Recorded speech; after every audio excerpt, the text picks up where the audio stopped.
1977 Ford LTD II S. We start at something that wears quite a subdued suit, the 1977 Ford LTD II S. At first glance, it looks more like something your uncle drove to church on Sundays than a car with performance potential. But this unassuming full-size Ford had a secret. When optioned right, it carried the heart of a muscle car hidden behind a wall of chrome, long lines, and padded vinyl. The LTD II was born in the wake of rising insurance premiums and tightening emissions regulations, a time when Detroit had to tone things down. Ford replaced the Torino with this model, giving it a longer, wider body and a smoother, more mature presence. But while it looked like a highway cruiser, under the hood, you could order it with a range of V8s, topping out at the massive 460 cubic inch engine. That beast produced up to 224 horsepower and 365 pound-feet of torque. Nothing to scoff at for the time, especially when most cars were shedding muscle for miles per gallon. It could go from 0 to 60 in just under 9 seconds, which was quick for a car that looked more at home in a retirement community than a drag strip. Where the LTD II S really stood out was how stealthy it was. No stripes, no spoilers, no growling exhaust, just a smooth, straight body and a grille that wouldn't raise eyebrows. That made it the perfect sleeper. You wouldn't expect it to move the way it did, and that element of surprise gave it an edge against flashier, overconfident rivals. Still, it wasn't perfect. The LTD II was heavy, over 4,200 pounds heavy, and its handling felt like steering a small yacht. Fuel economy was laughable even by 1970s standards, and many buyers skipped the performance options in favor of softer V8s, which made the powerful versions even rarer today. But that's exactly what makes the 1977 LTD II S. It didn't need to shout to be heard. You had to know what it was. And that makes you wonder what other 70s cruisers were hiding muscle in plain sight. Keep watching. 1973 Mercury Montego GT. Following the LTD II's quiet power, we shift to another car that blended in without giving up its punch. The 1973 Mercury Montego GT. It wore the badge of a mature mid-sizer, designed for comfort and ease, but tucked beneath the surface was performance potential that most people completely overlooked. This was Mercury's answer to the changing muscle car era. Toned down in looks, but still capable when ordered right. The Montego name had been around since the late 60s, but by 1973, it had evolved into a bigger, more refined car. The GT version came with some visual flair, hood scoops, sportier trim, and a slightly more aggressive stance, but nothing loud enough to make it stand out in a crowd. Underneath, however, it shared the same platform as the Ford Torino, meaning it could be optioned with a solid range of V8s. The real gem was the 351 Cleveland, a 5.8-liter V8 that could push out around 266 horsepower and 301 pound-feet of torque in its high-output form. That translated into a 0 to 60 time of just under 8 seconds, respectable for a car that looked more like a company exec's weekend cruiser than a quarter-mile contender. The Montego GT's strength was its balance. It wasn't trying to be a pure muscle car, nor was it trying to be just a commuter. It struck an interesting middle ground. With the optional rally suspension, upgraded brakes, and a relatively stiff chassis for its time, it offered a surprisingly fun drive for those in the know. But it wasn't without compromises. The Montego GT suffered from a heavy curb weight and a growing focus on luxury rather than raw performance. Plus, emissions regulations started choking even the higher output engines by the mid-70s. As a result, many buyers passed it up in favor of more obvious performance cars or more affordable base models, making well-spec'd GTs rare today. Still, that rarity adds to its mystique. It's the kind of car you wouldn't look twice at in a parking lot unless you spotted the badging and knew what it meant. And just like that, we head into another forgotten contender, one that wore a badge usually seen on police cruisers, but packed something far more sinister. 1975 Dodge Coronet 440. Leaving behind the more refined Mercury Montego GT, we head to a car that looked like it belonged in a police department lineup, but secretly had more muscle than most drivers ever realized. The 1975 Dodge Coronet 440. By 1975, muscle cars were fading fast due to tighter emissions and stricter regulations, but Dodge was determined to keep a spark of performance alive. The Coronet 440 was a key part of that effort, offering an unassuming design and performance that many never saw coming. The Coronet 440, despite its name suggesting a more basic model, came equipped with an optional 440 cubic inch V8, capable of producing 250 horsepower and 355 pound-feet of torque. Those numbers were more than respectable for the mid-70s, especially when many cars were losing their edge in the wake of stricter regulations. In terms of acceleration, the Coronet 440 could reach 60 miles per hour in under 8 seconds, making it a surprisingly quick contender for its time, particularly for a car that looked more suited for family road trips than racing. Its greatest strength lay in its stealthiness. The 440 model didn't have the over-the-top styling of its more well-known muscle car cousins, like the Charger or the Roadrunner. Instead, it had a conservative design, making it hard for anyone to predict the power lurking under the hood. Yet with its strong torque and surprisingly agile handling for a car of its size, the Coronet 440 could hold its own when pushed to the limit. However, the Coronet 440 wasn't without its flaws. Despite its muscle car roots, the weight of the car, coupled with its soft suspension, meant it wasn't the best in handling. Plus, fuel economy was notoriously poor, especially with the larger engines. Still, for those who knew its true potential, the Coronet 440 was a gem. If you're enjoying the ride so far, don't forget to hit that subscribe button so you never miss the next hidden gem we uncover. 1972 Buick Centurion 455. Shifting gears from the more understated Coronet 440, we come to a car that had the elegance of a luxury cruiser but the heart of a muscle car, the 1972 Buick Centurion 455. On the surface, it looked like a comfortable ride for long road trips with its plush interior and classic styling. But underneath the sleek exterior, the Centurion was hiding a potent secret. Buick wasn't one to back down from performance, and this car was no exception. The Centurion 455 came equipped with Buick's powerful 455 cubic inch V8, a massive engine that churned out 230 horsepower and 510 pound-feet of torque. This engine made the Centurion surprisingly quick for its size, with a 0 to 60 time of around 8 seconds. It was a car that could cruise effortlessly down the highway, but also surprise you when you put your foot down. The torque, in particular, was the Centurion's strong suit, giving it the muscle to pull away with ease. With a torque curve like that, it was just as comfortable passing slower cars as it was cruising at a steady pace. But like many muscle cars of the era, the Centurion had its flaws. The large engine and heavy weight meant its fuel economy was far from impressive, something that became even more of a concern in the early 70s with rising gas prices. Its handling, while decent for a full-size car, was no match for lighter and more nimble competitors. The luxury-focused design also meant the car wasn't as raw or aggressive as some of its muscle counterparts. But was that a bad thing? Could the Centurion have been more if it had leaned more into its performance DNA? Drop a comment and let me know. Next up, we explore another model that was as smooth as it was fast. 1974 AMC Matador Coupe with a 401 V8. Continuing from the more refined Buick Centurion, we now turn to a car that was as surprising as it was unconventional. The 1974 AMC Matador Coupe with a 401 V8. At first glance, the Matador Coupe may have seemed like just another unassuming mid-size American sedan, but when equipped with AMC's powerful 401 cubic inch V8, it transformed into a serious sleeper. AMC wasn't typically associated with muscle cars, but this model proved they could pack a punch with the best of them. The 401 V8 engine in the Matador Coupe churned out an impressive 330 horsepower and 430 pound-feet of torque, making it one of the most powerful engines available in a car of its size at the time. With that kind of torque, the Matador could accelerate from 0 to 60 miles per hour in just over 6.5 seconds. Surprisingly quick for a car that looked more like a family cruiser than a performance machine. It was a muscle car disguised as a luxury coupe, offering an unassuming presence while still delivering solid performance on the road. While the 401 V8 was a standout feature, the Matador Coupe wasn't without its flaws. The car's weight was a challenge, and while it had the power, it didn't offer the nimble handling of some of its competitors. Its styling was also a bit of a mixed bag.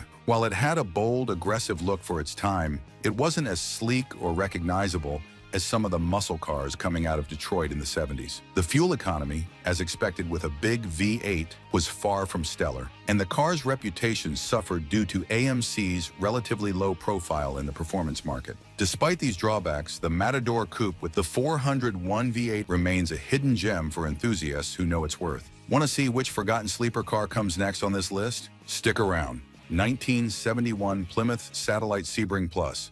After looking at the Matador Coupe, we move on to another unexpected contender, the 1971 Plymouth Satellite Sebring Plus. On the outside, the Satellite Sebring Plus might have appeared as just another midsize family car, but this machine had far more to offer when you popped the hood. Plymouth's strategy for the early 70s was to provide a balance between performance and practicality, and the Sebring Plus was a perfect example of that. Stealthy enough to fly under the radar, but packed with muscle beneath the surface. The Satellite Sebring Plus came with a 318 cubic inch V8 engine, though buyers could opt for the bigger 360 or 383 V8s. The 383 in particular was the standout, generating 290 horsepower and 390 pound-feet of torque. This gave the car an impressive 0 to 60 time of just around 7 seconds, which was remarkable for a car that looked more at home on suburban streets than on the track. The low-key exterior combined with a robust powertrain allowed it to deliver performance without drawing too much attention, making it an ideal sleeper for those in the know. However, the Sebring Plus wasn't perfect. Despite its impressive power, it wasn't the most agile performer when it came to handling. Its heavy body and softer suspension meant it wasn't as nimble as the true muscle cars of the era, and its braking system struggled to keep up with the raw power of the engine. The fuel economy also left much to be desired, typical of most muscle cars of the time. And despite its strong engine options, it never gained the fame of some of Plymouth's other performance models. Still, the 1971 Plymouth Satellite Sebring Plus remains one of the forgotten muscle cars that could deliver serious performance when needed. Want to see what comes next? The next car on our list takes the sleeper game to a whole new level. 1973 Pontiac LeMans GT. Shifting gears from the Plymouth Satellite Sebring Plus, we come to a car that struck a balance between subtlety and muscle, the 1973 Pontiac LeMans GT. Unlike some of its flashier counterparts, the LeMans GT was an unassuming sleeper, but when it came to performance, it packed a serious punch. Pontiac knew how to build performance cars, and the LeMans GT was a perfect example of their ability to deliver muscle without flaunting it. The 1973 LeMans GT came equipped with a 350 cubic inch V8, putting out 250 horsepower and 355 pound-feet of torque. With that kind of power, the LeMans could easily accelerate from 0 to 60 miles per hour in just under 7 seconds, making it one of the quicker cars in its class. It combined the muscle of its bigger Pontiac siblings with the practicality and handling of a more compact design, making it perfect for someone who wanted the best of both worlds. The car's sturdy build, decent handling, and smooth ride made it a solid choice for those who didn't need to advertise their performance to the world. Despite its strengths, the LeMans GT had its share of flaws. While it had a respectable powertrain, it didn't quite offer the level of refinement seen in some of the more performance-focused vehicles of the time. The handling could feel a bit heavy at times, and the suspension system wasn't as sharp as some of the more aggressive muscle cars. The fuel economy wasn't anything to write home about either, given the engine size and muscle-focused nature of the car. Still, the 1973 Pontiac LeMans GT remains a testament to Pontiac's ability to produce stealthy muscle cars that flew under the radar. If you're enjoying these hidden muscle car, be sure to hit that subscribe button and stay tuned for more. 1970 Oldsmobile Cutlass Supreme SX. Following the Pontiac LeMans GT, we come to another hidden gem from the early 70s, the 1970 Oldsmobile Cutlass Supreme SX. The Cutlass had already built a strong reputation as a reliable, stylish car, but in the SX trim, it became a true sleeper with muscle car DNA. While it might not have screamed for attention with flashy designs or aggressive styling, the Cutlass Supreme SX had the kind of raw power that could easily surprise a competitor. Under the hood, the 1970 Cutlass Supreme SX was equipped with a 455 cubic inch V8 engine, producing a solid 325 horsepower and 460 pound-feet of torque.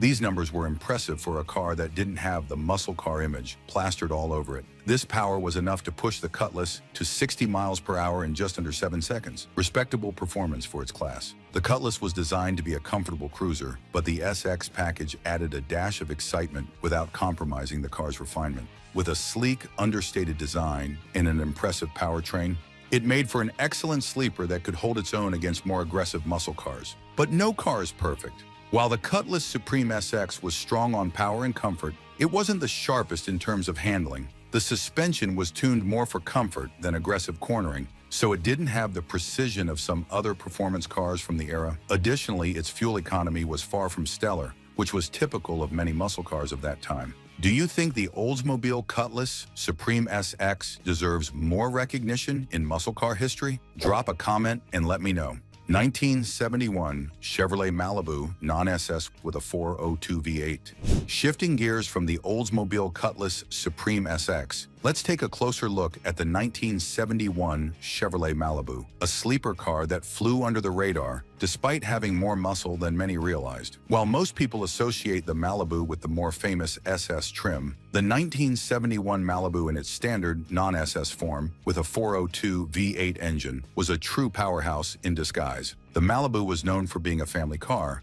but in 1971, Chevrolet offered a 402 cubic inch V8 engine in the non-SS model. This engine produced a respectable 300 horsepower and 400 pound-feet of torque, far more than what you'd expect from a car that didn't wear the SS badge. The performance was surprisingly good for a car that looked more like a mid-sized sedan than a muscle car. With the right setup, the Malibu could accelerate from 0 to 60 miles per hour in around 7 seconds, placing it on par with more muscular vehicles from that era. Its understated design and smooth handling made it an ideal sleeper, easily blending in with other family cars while packing a punch when needed. However, the Malibu's lack of flashy styling or aggressive stance worked both for and against it. While it was a brilliant sleeper, it lacked the appeal of some of its more iconic counterparts. Additionally, the car's suspension and handling weren't tuned for sharp performance, which limited its potential on twisty roads or in track situations. Plus, like many muscle cars of the time, its fuel economy left much to be desired.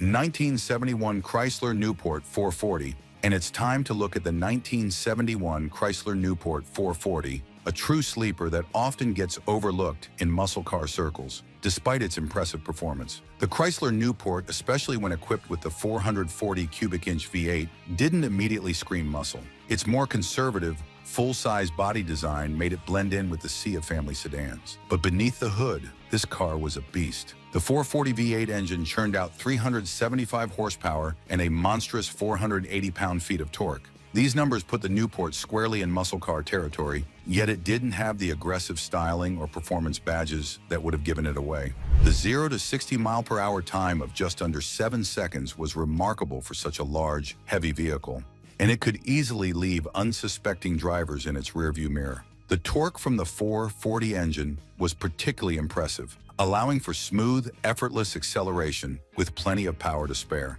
Despite its muscle car credentials, the Chrysler Newport 440 did have its drawbacks. Being a full-size sedan, its handling wasn't as tight as some of the more performance-focused muscle cars of the time, and its large size made it less nimble on the corners. Additionally, like many muscle cars of the era, its fuel efficiency wasn't the best, something to consider when driving such a powerful engine. But did its understated look hold it back, or did it give it the perfect disguise to dominate the road when necessary? Drop a comment and let me know what you think about the 1971 Chrysler Newport 440. 1970 Ford Mustang Boss 429.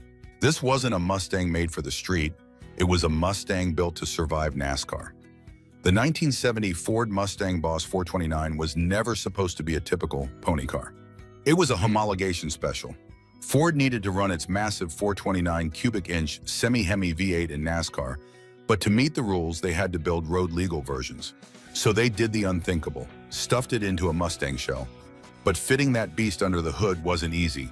Ford had to send the cars to Carcraft, where the shock towers were widened and the engine bay was re-engineered just to make it work. That's how extreme this engine was. The factory rating was 375 horsepower, but with mild tuning, you were easily looking at 500 plus horsepower. This was a Corvette-crushing, Mopar-hunting monster. Quiet in appearance, terrifying in motion. Performance, 0 to 60 in the low 6 seconds, quarter mile in 13.5 seconds. And that was stock. It came with a close ratio 4-speed manual, a 3.91 rear axle, beefed up suspension, Magnum 500 wheels, and one of the most aggressive hood scoops ever fitted to a production car. The scoop alone looked like it could eat Civics whole. Only about 300 were ever built, and each one was hand-assembled. It wasn't light, it wasn't nimble, but it was built for speed, violence, and domination.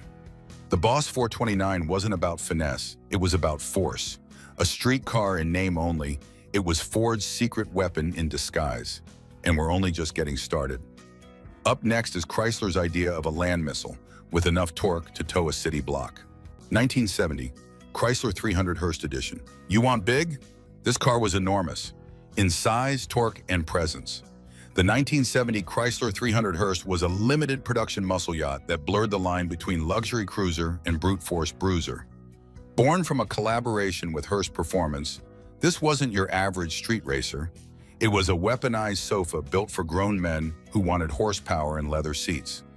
Under its massive hood sat a 440 cubic inch TNT V8, pushing out 375 horsepower and nearly 500 pound-feet of torque.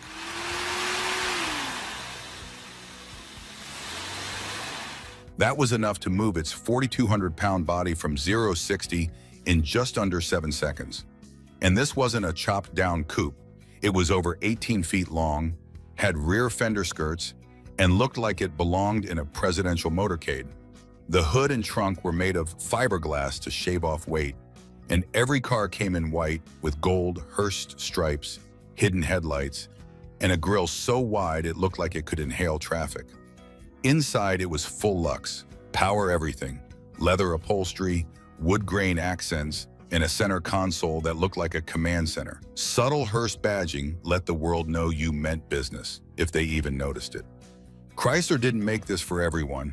Only about 485 units were built, and they weren't advertised like Roadrunners or Super Bs. They were whispered about, fast, exclusive, and intimidating as hell. This wasn't a car you took to the drag strip every weekend. This was a car you drove fast in a straight line and dared anyone to pass you. It didn't carve corners, it crushed highways. A personal luxury car with a big mouth and bigger biceps. It was massive, bold, and brutally fast. But our next car takes it even further by mixing brute force with absolute luxury. 1973 Lincoln Continental Mark IV 460 V8. Muscle car? Not officially, but power, presence, size? Oh yeah, this one makes the list. The 1973 Lincoln Continental Mark IV was never sold as a performance car. But under that mile-long hood was a massive 460 cubic inch V8 pumping out 365 horsepower and over 500 pound-feet of torque. That's more torque than most Chevelles and Chargers were making by this point. It weighed well over 5,000 pounds. It took up entire lanes, but when it moved with force. It wasn't a drag strip killer, but it was a menace in its own lane. It was the car you bought when you wanted to flex without even touching the throttle. The styling was pure excess, opera windows, hidden headlights, chrome for days. But underneath all that class was Detroit's rawest ingredient, brutal V8 power. This car wasn't for burnouts. It was for commanding the road, making space, and letting everyone around you know you had nothing to prove except weight, torque, and style. If muscle is about presence, this Lincoln had it in bulk. This Lincoln flexed without raising its voice. But Pontiac, they did it with style, swagger, and a whole lot of 455. 1971, Pontiac Grand Prix SJ 455 HO. The Grand Prix SJ wasn't a muscle car in the traditional sense, but with the 455 high-output engine, it earned its place among the bad boys. In 1971, Pontiac took its classiest coupe and gave it serious muscle. They dropped in the 455 HO, an engine that made 335 net horsepower and a staggering 480 pound-feet of torque. It didn't scream off the line. It launched, smooth, brutal, and unstoppable. It came paired with a TH400 automatic transmission, a performance axle ratio, and heavy-duty suspension components designed to keep all that torque under control. Front disc brakes were standard, and with the SJ package, you got even more. Rally gauges, high-back bucket seats, a center console, and one of the most elegant interiors ever seen in a muscle-adjacent car. Despite its size and luxury leanings, the SJ could still do 0 to 60 in 6.5 seconds and run the quarter mile in the high 14s. That's GTO territory, wrapped in chrome, leather, and executive-level swagger. What made the Grand Prix SJ special wasn't just its power, it was how effortlessly it delivered it. No stripes, no scoops, just raw V8 authority under a hood long enough to land a helicopter. It was a car for the guy who didn't want to prove anything, but could still dust your small block Camaro without even loosening his tie. This wasn't just a muscle car, it was a muscle statement. The Grand Prix SJ proved you didn't need flash to be feared. Just Pontiac's biggest engine and a long stretch of open road. Big engine, big body, and big attitude. But now, let's go back to Chevrolet, to a full-size monster that had zero business being this quick. 1967, Chevrolet Impala SS 427. Before it became a TV star, the Impala SS 427 was already a street legend, and it didn't need the spotlight to earn it. In 1967, Chevrolet gave buyers the chance to transform their full-size luxury coupe into a high-speed threat. The formula? Simple. Drop in the monstrous 427 cubic inch big block, rated at 385 horsepower and 460 pound-feet of torque, and let it breathe through dual exhausts.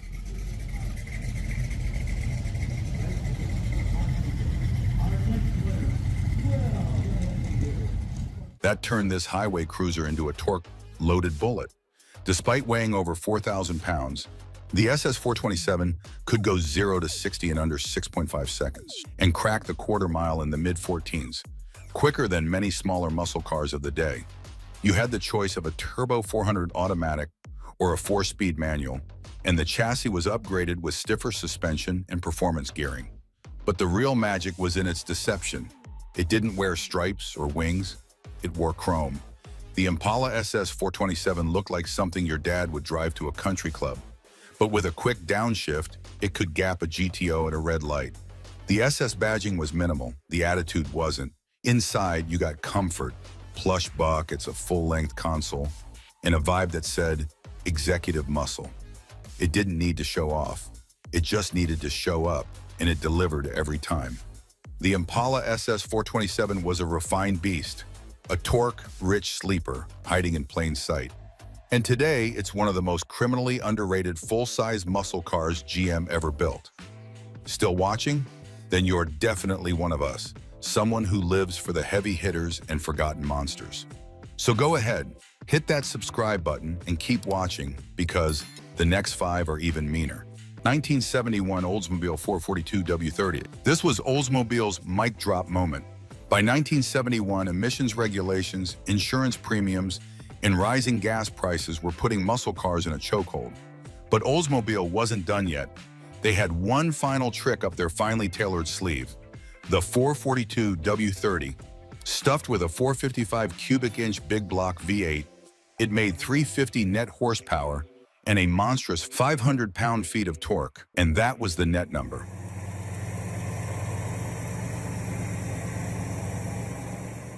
The real figure? Significantly higher, especially with factory tuning and cold air induction.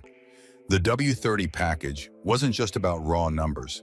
It came with a fiberglass hood featuring functional scoops, an aluminum intake manifold, a hotter cam, and a tuned quadrajet carb. You could get it with a 4-speed Muncie manual and a 3.91 limited slip rear. The suspension was beefed up with stiffer springs, better shocks, and sway bars that actually worked. It wasn't trying to be a Camaro or a Mustang. It wasn't screaming for attention. It was mature muscle, subtle, confident, and capable of turning a quarter mile in the low 14s with the windows rolled up and the AC blowing cold. There were no flashy stripes, no outrageous wings, just a clean body, bold stance, and a thunderous exhaust note that let you know it meant business. It didn't care about showing off, it cared about showing up. To collectors, it's a gem. To the average driver back then, it was just another Oldsmobile. That's exactly what made it dangerous. The 1971 442 W30 was Oldsmobile's final stand in the muscle car war, and it landed like a hammer. And while Olds was all business, AMC decided to get weird, with a wild card built like a tank. 1971 AMC Matador Machine, 390 V8 prototype. This one never made it to full production. But the legend is real. In 1971, AMC flirted with turning the full-size Matador into a factory street fighter. The plan? Take the Matador Coupe, add the machine performance trim, and stuff in their beefy 390 V8 rated at 340 horsepower.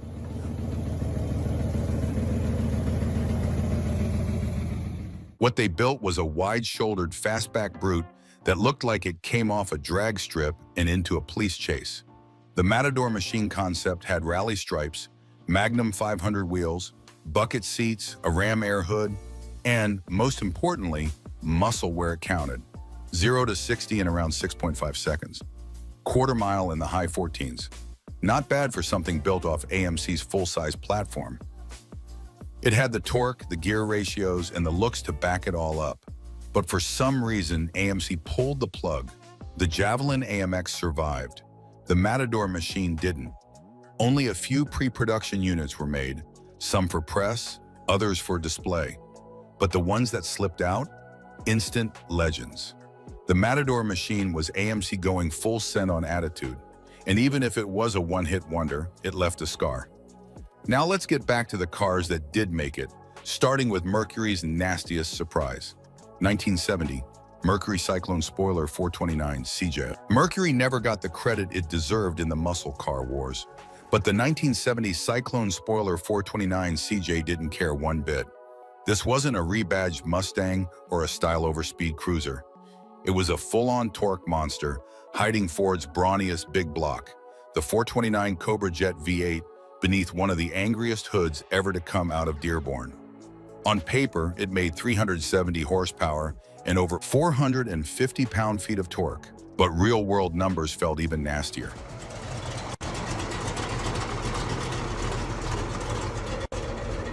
This thing could launch from 0 to 60 in under 6 seconds and rip through the quarter mile in the low 14s. And that's in a car with enough sheet metal to start its own orbit. It came standard with a 4-speed manual transmission, a 3.91 traction lock rear, and Ford's competition suspension, which made it surprisingly composed on straightaways and wild in the corners. Reno a couple years back, but this is the first time I've seen your car. The body was something else entirely. Long, wide, and shaped like it had been wind-tested by Thor. It had a shaker scoop, bold rear spoiler, deep front grille, and enough presence to stop traffic cold. This car didn't whisper potential, it screamed move. Unlike the Mustangs and Torinos, the Cyclone spoiler didn't pretend to be friendly.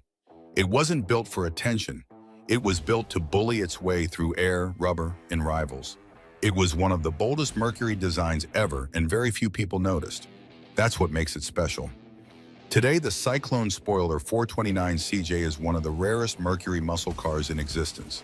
Overshadowed? Yes. Undervalued? Absolutely. But forgotten? Not here. This car was Mercury's moment to growl, and it left claw marks in its lane. But if you thought Mercury was aggressive, wait till you meet Dodge at its most unapologetic. 1973, Dodge Charger, SE 400 Magnum. By 1973, the muscle car era was running on fumes, insurance rates were sky high, emissions laws were tightening, and gas prices were climbing. But Dodge wasn't ready to let go. Enter the 1973 Dodge Charger SE 400 Magnum, a full-size brawler in a velvet tracksuit. Under the hood sat a 400 cubic inch big block V8, pushing 280 net horsepower and 375 pound-feet of torque.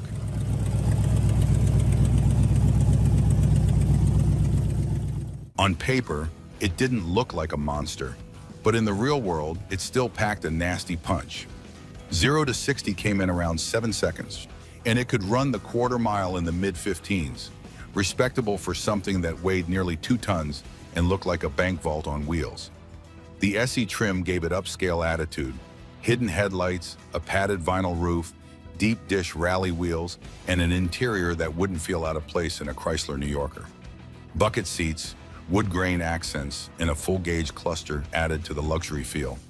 But make no mistake, this was still Mopar muscle under all that polish. It came with dual exhaust, a 4-barrel carb, and heavy-duty suspension options. It didn't just cruise, it rumbled, gliding down the highway with the kind of confidence only Detroit iron could deliver. It wasn't built to handle corners, it was built to own lanes. The 73 Charger SE 400 was Mopar's attempt to blend brute force with grown-up style, a muscle car that had traded its racing jacket for a tailored blazer, but hadn't forgotten how to throw a punch. The Charger came dressed for dinner. but still knew how to brawl. But before Mopar ruled the streets, Pontiac had already built a heavyweight that didn't need stripes or scoops to scare the hell out of you. 1969, Pontiac Catalina 428 HO. This wasn't your average grandpa cruiser. The 1969 Pontiac Catalina 428 high output was one of those rare full-size machines that looked like a country club cruiser, but drove like a street brawler.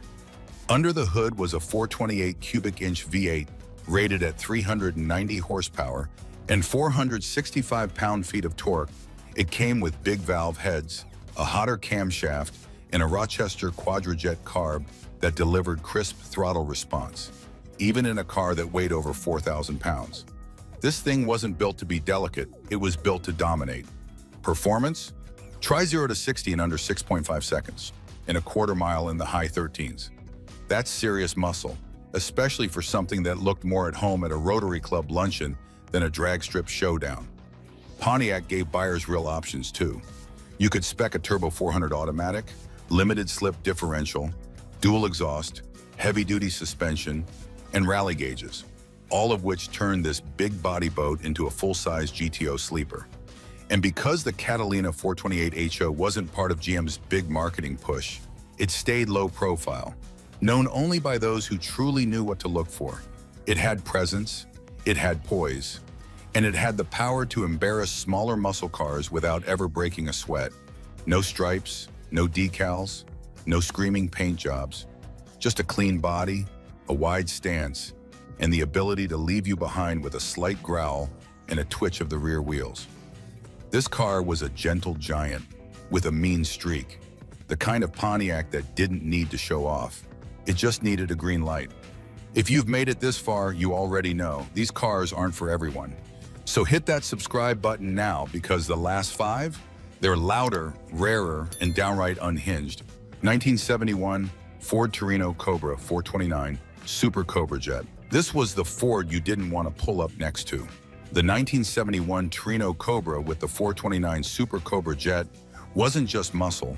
It was a ballistic missile with a license plate. Under the hood sat Ford's 429 cubic inch SCJ big block, rated at 375 gross horsepower.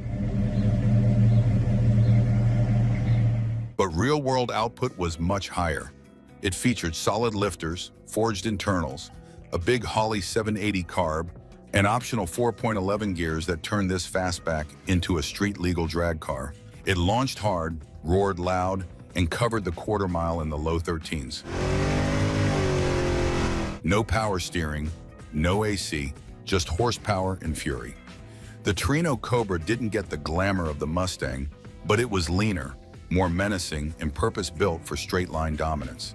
It had a wide stance, fastback profile, and just enough aggressive detailing to make you take a second look. You could option it with a drag pack, oil cooler, Hurst shifter, and functional ram air. It wasn't pretty, it was pissed off, and that's why it mattered. The SCJ Torino was Detroit muscle at its angriest, loud, raw, and ready to throw hands at every red light. But if Ford's Street Fighter brought fists, Chevy was about to bring a hammer. 1970, Chevrolet Chevelle SS 454 LS6. This is the car that made the phrase peak muscle feel like an understatement. The 1970 Chevelle SS 454 LS6 wasn't just fast, it was the most powerful production muscle car you could buy at the time. With 450 horsepower and a monstrous 500 pound-feet of torque, straight from the factory, it turned highways into drag strips and rear tires into smoke machines.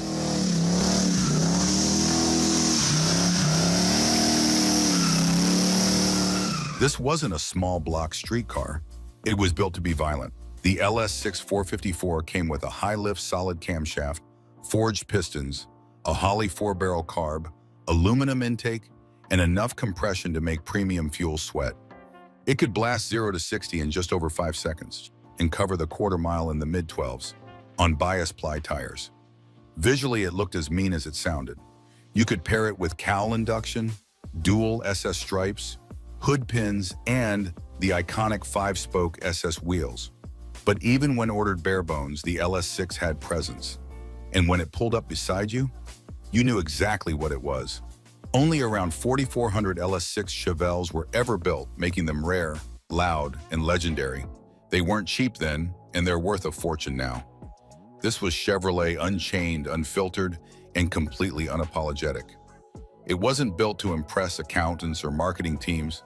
It was built to crush the guy next to you, no matter what he was driving. And while the Chevelle took the spotlight, Buick was doing something even more savage, without the flash. 1970 Buick GSX Stage 455. You wouldn't expect the baddest car on the block to wear a Buick badge. But in 1970, that's exactly what happened. The Buick GSX Stage 1 wasn't loud about what it could do, but once you heard it fire up, the conversation changed.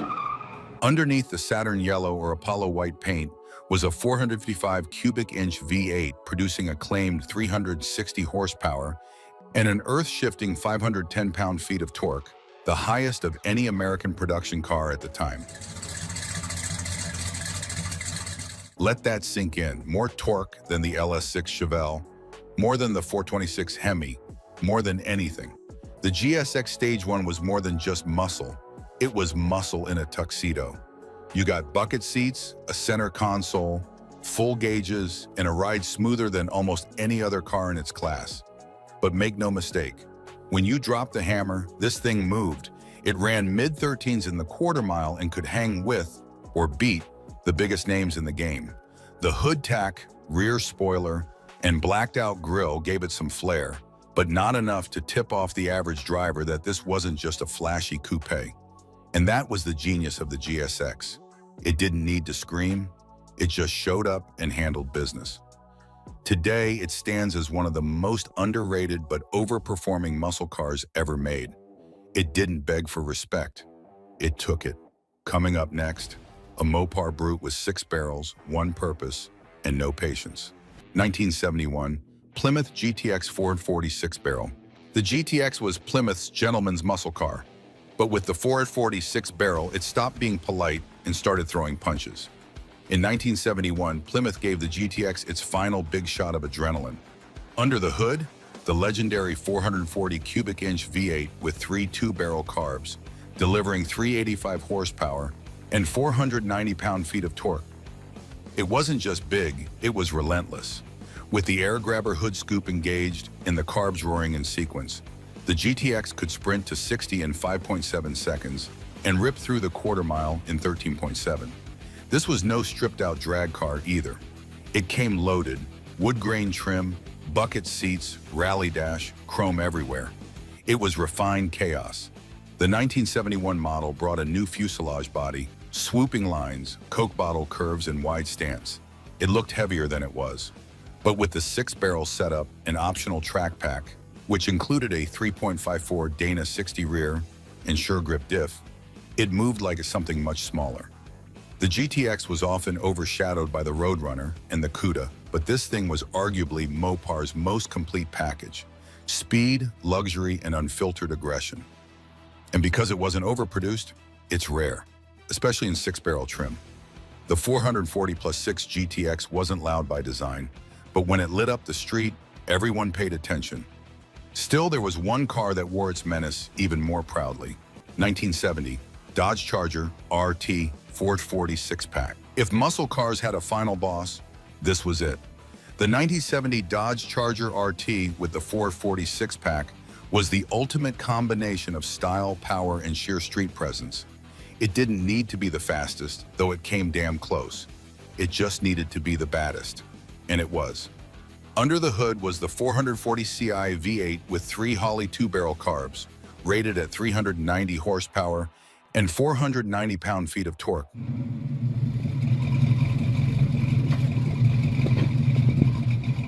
It hit 0 to 60 in around 5.6 seconds and laid down quarter miles in the low 13s. But stats don't tell the full story. The Charger RT was wide, long, low. It had the infamous Coke bottle shape, hidden headlights, and one of the most aggressive grills ever put on a production car. Option the Super Track pack and you'd get a 4.10 Dana 60 rear, Hemi suspension upgrades, and a Hurst shifted 4-speed that barked with every gear. Inside, it was part luxury cruiser, part muscle cockpit. Bucket seats, wood grain, pistol grip shifter, rally dash. Everything said you were driving something serious. And when that six-pack opened up, it didn't just accelerate, it lunged. The induction howl, the body twist, the way it shoved your spine into the seat, it was unforgettable. The Charger RT 440 six-pack didn't pretend to be balanced. It was a middle finger on wheels, aimed at anyone who thought they had the fastest car in town. It closed out the golden era of muscle the way it should have. Loud, lethal, and legendary. Plymouth Fury GT. To get a Chrysler, you might have to break your back and work extra hard. So out of the generosity and consideration of the less buoyant Chrysler Corporation, started the Plymouth brand.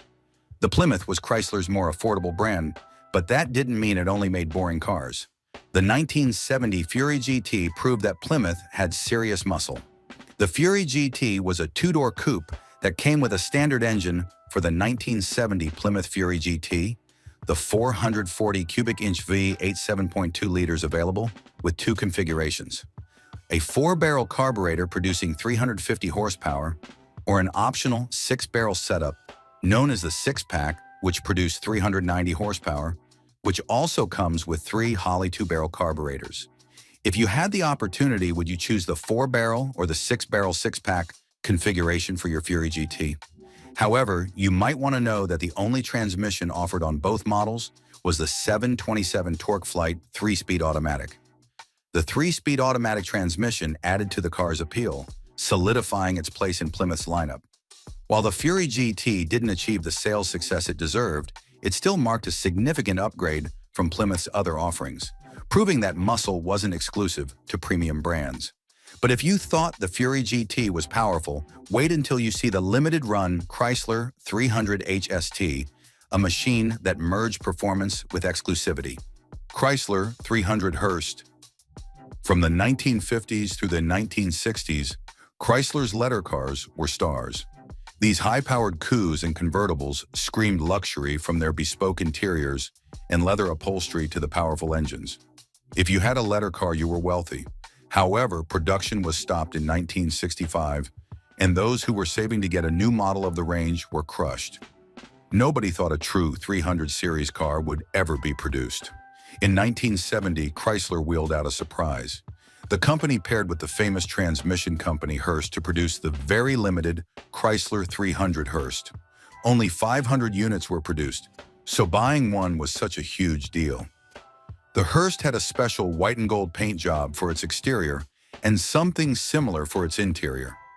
It also had a rear spoiler that was consolidated into the rear deck lid. Beneath the hood was a true beast. The 440 V8 engine pushed out 395 horsepower, and climbing to a remarkable acceleration was not a problem. The model was only produced for a year, so those who got one were lucky. But what made this car truly special wasn't just its limited numbers. It was the beast lurking under the hood. Some might consider this model a forgotten one, but the gold and white superstar will forever be dear to true Chrysler lovers. However, what do you think makes the Chrysler 300 HST so special? Do you think the exclusive Chrysler 300 Hurst with its limited 500 units could outshine the sheer power of the Pontiac Catalina 2x2 on the open road? Let us know in the comments. But before that, this next model is nowhere near limited, but boy, was it a star. Buick Wildcat. In the early 60s, the Thunderbirds and the Eldorados were the top players among the younger generation. This was because they were both luxurious and fun to drive, matching the taste of the young and successful people. So to compete in that market, Buick introduced the Wildcat in 1962. The Wildcat was one of the first personal luxury coues that featured a performance-tuned engine and other speed options. These full-size coues came with a range of luxury options. Being a Buick, no one expected anything less. The Wildcat further stood out because it was available as a regular 4-door hardtop, 2-door coupe, or convertible. So yeah, every model of the Wildcat was indeed impressive. They all had powerful V8 engines beneath their hoods, but the major show stealer was the 1967 model. This beauty came with a mighty 430 V8 engine that gave off 360 sweet ponies. At that time, this kind of power was unheard of in a sedan or coupe. So imagine how thrilling it was for the owners of this model. By representing a picture-perfect image of the blend of power, engineering, innovation, and performance that resonated strongly with consumers, During a time when muscle cars were gaining popularity, the Wildcat was a must-get for people who understood the exclusivity it provided.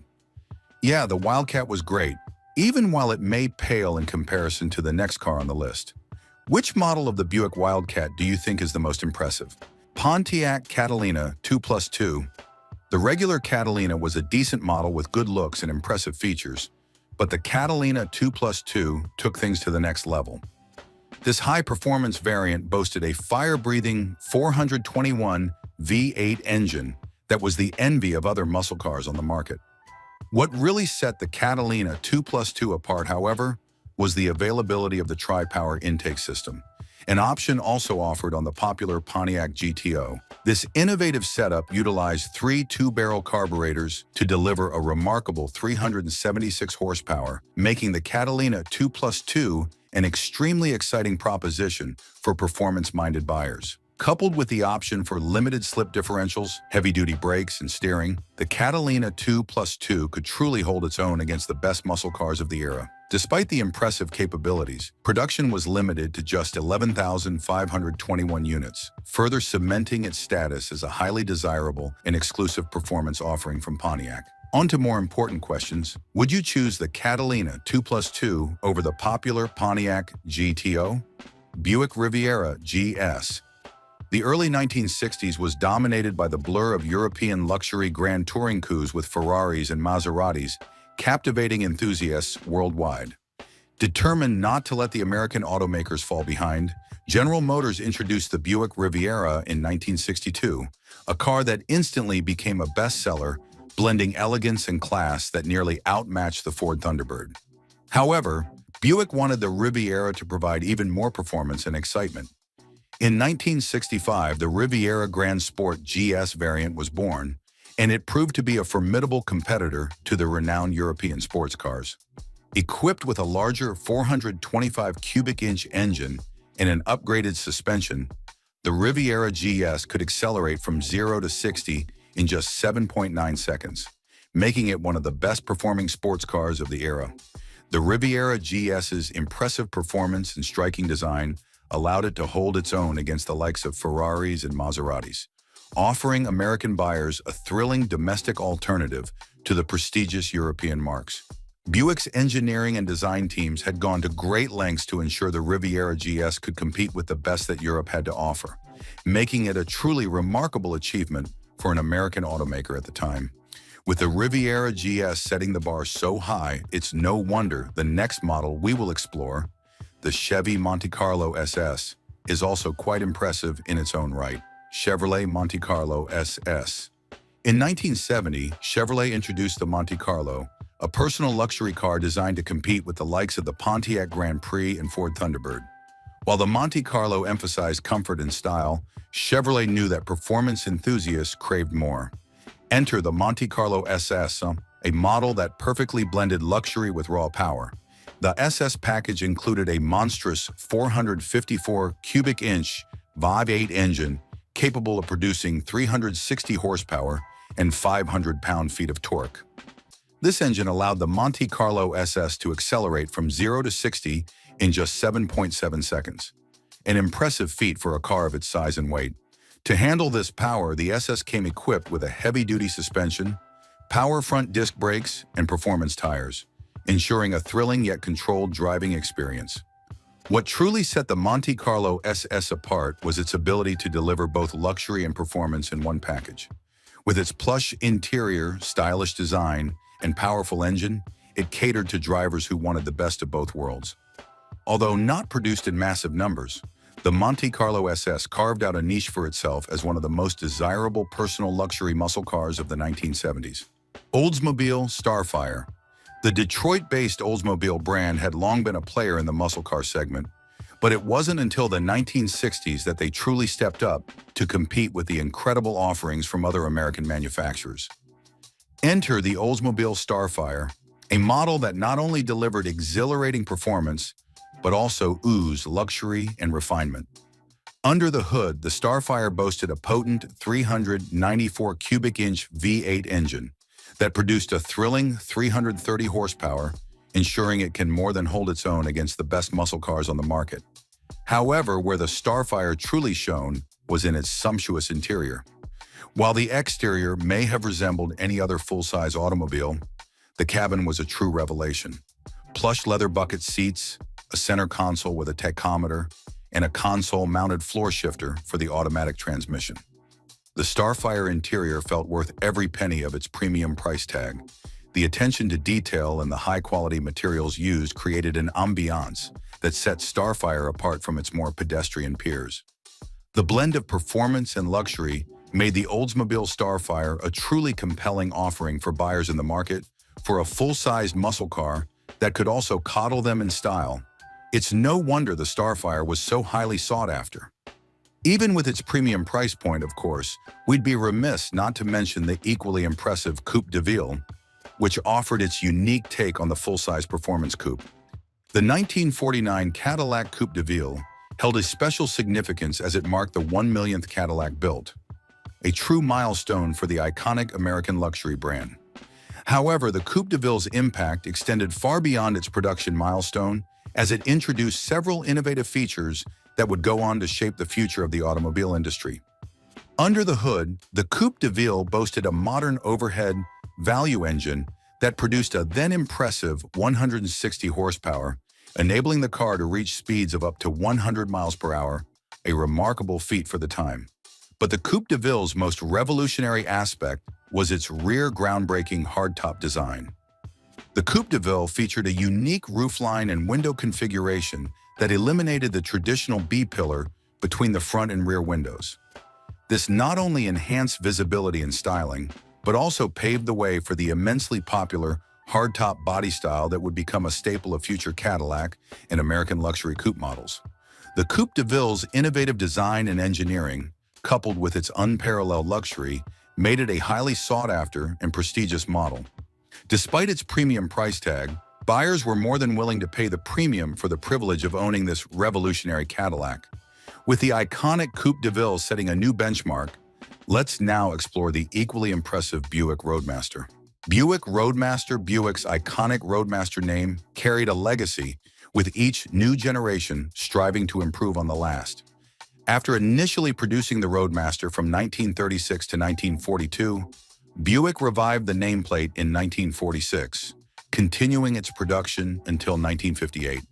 The company would later resurrect the Roadmaster once again in 1991, determined to uphold the model's tradition of delivering rear-wheel drive, full-size luxury. While earlier Roadmaster models relied on more modest powertrains, producing between 120 and 130 horsepower, the final 1996 iteration saw a significant power upgrade.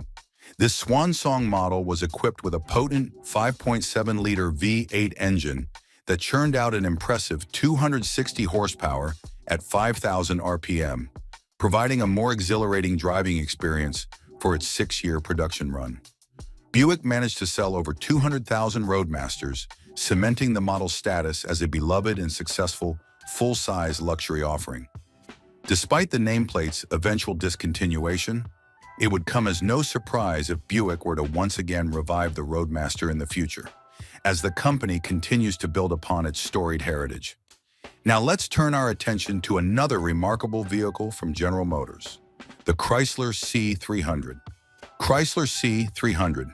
In the momentous year of 1955, the automotive world witnessed the birth of a true legend, the Chrysler C300. Alongside landmark events like Elvis Presley's first television appearance and the opening of the first McDonald's restaurant, the C300 emerged as a groundbreaking innovation in the realm of stock car racing. Powered by a remarkable 300 horsepower engine, the C300 was a force to be reckoned with on the track. Chrysler had equipped the car with a race-tuned camshaft and twin 4-barrel carburetors, enabling the C300 to accelerate from 0 to 60 in just 9 seconds and reach a top speed of 130 miles per hour in astonishing feat for the era. But the C300 impact went far beyond mere straight-line performance. The car quickly made a name for itself in the highly competitive world of stock car racing, claiming victories in an impressive 37 events. Chrysler had reason to be proud, as the C300 established itself as a major innovation and a benchmark for future high-performance stock cars. The C300 domination on the track cemented its legacy as a true icon for the 1950s, leaving an indelible mark on the automotive industry and motorsports history.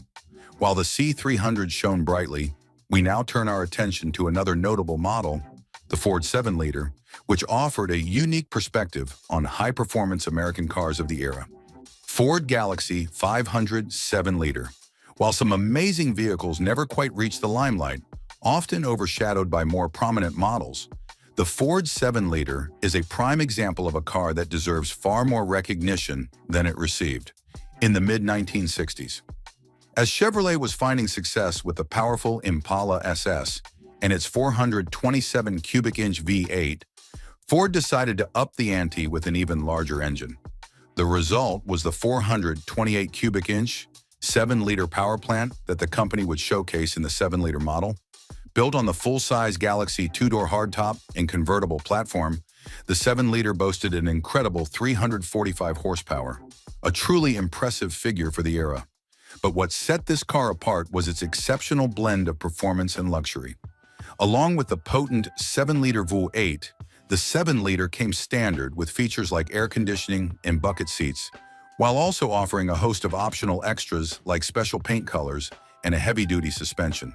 However, despite its impressive credentials, the 7-liter struggled to gain the same level of attention and acclaim as models like the Chevy Impala SS or even Pontiac's full-size offerings. The car's understated marketing and the public's focus on more overtly sporty muscle cars likely contributed to the 7-liter remaining an underappreciated gem. Nevertheless, the Ford 7-liter remains an intriguing and capable full-size performance car that deserves recognition for its unique position in the market. While the Ford 7-liter may not have received the level of recognition it deserved, our next car, the Mercury, was eager to carve out its own space in the full-size performance market with the introduction of the Marauder. Mercury Marauder. The Mercury Marauder was a true force to be reckoned with, a menacing presence that left its competition trembling in its wake. Ford's luxury division had taken one of its more mundane sedans and transformed it into a top-tier performance machine, and the results were simply captivating. The Marauder's bold and striking silhouette was a clear indication of its performance intentions. Offered as a pillar-less hardtop coupe in 1963, the Marauder's roofline was sleek, rakish, and decidedly sporty, eschewing the more traditional three-box sedan profile. In 1964, Mercury even expanded the Marauder lineup to include a four-door variant, further broadening its appeal. Under the hood, the Marauder was no less impressive, with a standard 390 cubic inch V8 engine providing ample power. But for those seeking even more performance, an optional 427 cubic inch V8 and the range-topping Super Marauder model with a 420 cubic inch V8 and dual 4-barrel carburetors stood ready to deliver thrilling acceleration. Complementing the Marauder's performance credentials was a level of luxury that aligned it closely with Ford's premium Lincoln brand. This combination of power, style, and refinement helped the Marauder resonate with discerning enthusiasts, cementing its status as a true standout in the full-size performance arena. As the Marauder continued to impress, General Motors' Pontiac division was preparing its distinctive offering, the Grand Prix 2+2, which brought a fresh angle and innovative approach to the market. Pontiac Grand Prix 2+2. When Pontiac introduced the Grand Prix in the 1980s, many enthusiasts had high expectations for this purported sports car. However, the initial models fell short, offering lackluster performance and a general lack of the thrilling features buyers craved. Undeterred, Pontiac went back to the drawing board and developed the Grand Prix 2+2 package, which transformed the car from mundane to magnificent.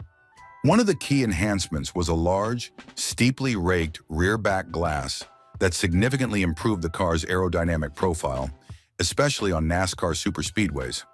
Pontiac further optimized the Grand Prix 2+2 aerodynamics with thoughtful modifications to the front end, helping it slice through the air with greater efficiency.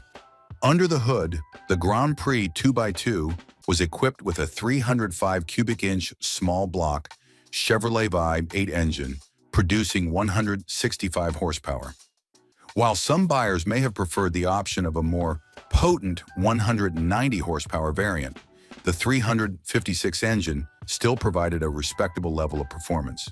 These carefully considered enhancements helped the Grand Prix 2+2 stand out, elevating it from a forgettable model to one that truly captured the attention of discerning enthusiasts. However, if you thought the Grand Prix 2+2 was impressive, just wait until we dive into the unparalleled Thunderbird Super Crew. Follow along. Ford Thunderbird Super Coupe. The Thunderbird was a stunner right from the beginning. So when Ford unveiled the 10th generation in 1989, it was expected that it would also do well. However, engineers at Ford took doing well to the next level by producing that Thunderbird supercar. The Thunderbird featured a 3.6-liter V6 engine that had an Eaton supercharger and intercooler. This engine was quite advanced for the time, delivering 210 horsepower with 315 pound-feet of torque, which provided strong performance for a car in its class. It also attained high top speeds due to its aerodynamic shape, but the car really stood out because of its remarkable handling and braking abilities, thanks to features like the four-wheel independent suspension, a spring strut assembly up front, and multiple links in the rear. So the Super Coupe was great. But the next car, which we have hinted at, does something special, something groundbreaking, and change the world forever. Next up, we have the Pontiac Grand Prix SJ and the Luxury SJ. Don't miss this. Pontiac Grand Prix SJ. Pontiac has long been known as General Motors' performance-oriented brand, with models like the iconic GTO setting the standard for American muscle cars. However, when the company set out to develop the Grand Prix and recognized that the market was craving a combination of both performance and luxury. Introduced in 1962, the Grand Prix was Pontiac's entry into the personal luxury coupe segment, competing directly with the likes of Ford Thunderbird and Oldsmobile 98. While the early Grand Prix models focused on providing a comfortable, well-appointed cruising experience, it wasn't until the 1969 redesign that the model truly made its mark. The 1969 Grand Prix featured a striking new design with a long hood, short deck, and a driver-focused dashboard layout that set it apart from its rivals. But the real game changer was the introduction of the top-spec SJ trim, which came equipped with a high-performance 428 cubic inch V8 engine capable of producing an impressive 390 horsepower. By leveraging the legendary SJ designation, which had previously adorned Duesenberg's most powerful models, Pontiac was sending a clear message about the Grand Prix SJ's performance credentials. The move proved to be a masterstroke, as the combination of luxury style and raw power resonated strongly with buyers, leading to strong sales. The success of the Grand Prix SJ had a profound impact on the personal luxury coupe segment, raising the bar for what buyers could expect in terms of performance and refinement. Other manufacturers took notice, leading to a wave of similar models that sought to emulate the grand prize-winning formula of blending comfort, sophistication, and pure driving excitement. In many ways, the Grand Prix SJ set the template for the modern personal luxury coupe, cementing Pontiac's reputation as a purveyor of vehicles that could satisfy both the heart and the head. You think the car is brilliant, right? Well, you might just need to strap in tight. Chevy Impala SS, when the hallowed Supersport or SS badge graced the nameplate of a car. It was an unmistakable sign of uncompromising performance, and no model embodied the spirit more than the iconic Chevy Impala SS. The Impala SS emerged as a trailblazer, one of the first high-performance machines that combined blistering straight-line speed with relative affordability. It all started when Chevy decided to take the mighty 409 cubic inch V8 engine originally developed for its trucks and adapt it for passenger car duty. The result was nothing short of incredible, as the 409 V8 could propel the Impala from 0 to 60 in a mere 6 seconds, a staggering feat for the era and one that even rivaled the mighty Corvette. Chevrolet wasted no time in capitalizing on the Impala SS performance potential, introducing a dedicated SS package in the middle of the 1961 model year. This package included distinctive bucket seats, a sport-tuned suspension, and a choice of either the 348 cubic inch V8 with 350 horsepower or the legendary 409 V8 with up to 409 horses when equipped with a dual quad intake system. Beyond this, Impala SS became iconic in music and movies. For some specific things you might not know, it became a symbol within a vast majority of the subcultures in America, most especially the African-American community, with superstars like Dr. Dre, Snoop Dogg, and Jay-Z using it in different music videos. This is multi-generational cultural impact, which still invokes nostalgia and that sense of freedom that most people think we've lost in the world today. Despite the Impala's massive sales success, with over 1 million units sold that year, the SS variant remained a relatively rare sight, with only 456 examples produced and a mere 142 of those boasting the iconic 409 engine. This scarcity only added to the Impala SS allure, cementing its status as a true American muscle car legend. From 1961 to 1969, Chevy continued to offer the SS package on its prestigious two-door Impala coupes and convertibles, transforming these family-friendly stalwarts into fire-breathing, full-size performance machines. The Impala SS is a blend of style, power, and affordability, redefined the American muscle car. Leaving an indelible mark on automotive history, the Chevy Impala SS redefined American muscle, and its legacy still roars on today. The roar of these engines may have quieted, but their legacy thunders on. Whether you're drawn to the exclusivity of the Chrysler 300, Hurst, or the raw power of the Impala SS, one thing's for sure. Detroit's golden age of muscle left an indelible mark on history and in the hearts of car lovers everywhere. Drop your responses in the comments section, and don't forget to like and subscribe to get more videos that dive so deeply into the nuances of the most iconic cars to grace this planet.